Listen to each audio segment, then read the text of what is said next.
going to do stationary lunges. So you're going to get into a lunge position. First kneel down. We won't stay in this position long. You see how my front foot, the heel is directly below my knee? My hands are going to go back here. You're going to drive your foot, your front foot, as if you're trying to shove your heel through the floor. It's going to take you straight up, and then down, and then back up.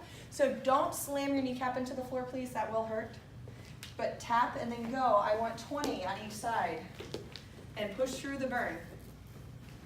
Take a little bit of a longer step forward so you can keep your weight through your heel on the front. 20? Go down. Yep, 20 on each side. Where would touch the floor? Yeah, the back knee, you tap the floor. There you go. Good. Keep breathing. There you go. Keep those elbows pinned back. Press it forward a little bit. There you go. And try to drop straight down. Good. So imagine that you have a box like this that you're trying to drop down. There you go. You feel the difference there? Good. This helps our glutes develop strength, which can help you jump higher. It's nice. I'm going to tap and go off the floor. What you want to feel is your body going straight up and down. You don't want to feel like you're moving forward and backward. Does that make sense? None of that rocking. Inchworms. We're going to work, it's kind of a dynamic movement. It's also a core strengthening exercise. So what you're going to do, you're going to keep your legs straight. You're going to bring your hands down to the floor. You see how straight my legs are? There. I'm going to reach my hands as far forward as I can. And then I'm going to tiptoe. My hands as close to my feet as I can. Then I'm going to move my hands again and then my feet. I'm not going to stand up in between each one. So it's going to go hands all the way out as far as you can. Feet in as close to your hands as you can with straight legs. Hands, feet, all the way down. Are we going dropping off like right there? Oh yeah. Go ahead. So whenever the line in front of you makes it to me, then you can start to go. Okay, that way you're giving them enough room. So is it just? Yeah, just go ahead and touch them. There you go. And what this does, this actually helps you increase your flexibility without it being like a static stretch. A static stretch is where you grab and you hold and you pull for like 20, 30 seconds, sometimes longer.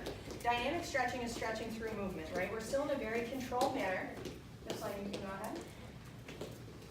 Yeah, there we go. I'll grab the front toe and I'm going to pull back and try to straighten both of my legs. 3, 2, 1.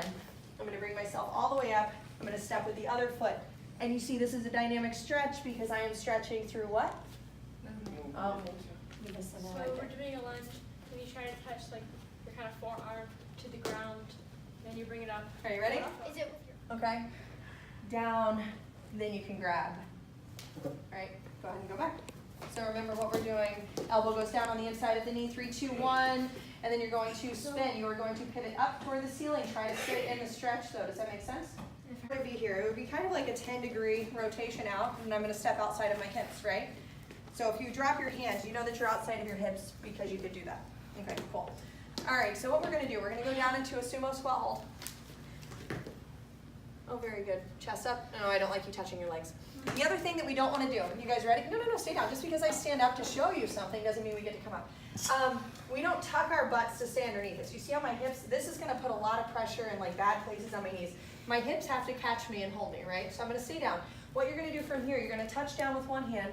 You're going to walk yourself out and you're going to reach up with your hand. You're going to hold it for 5, 4, 3, 2, 1. Now, keeping your hips low. You see how low my hips are staying?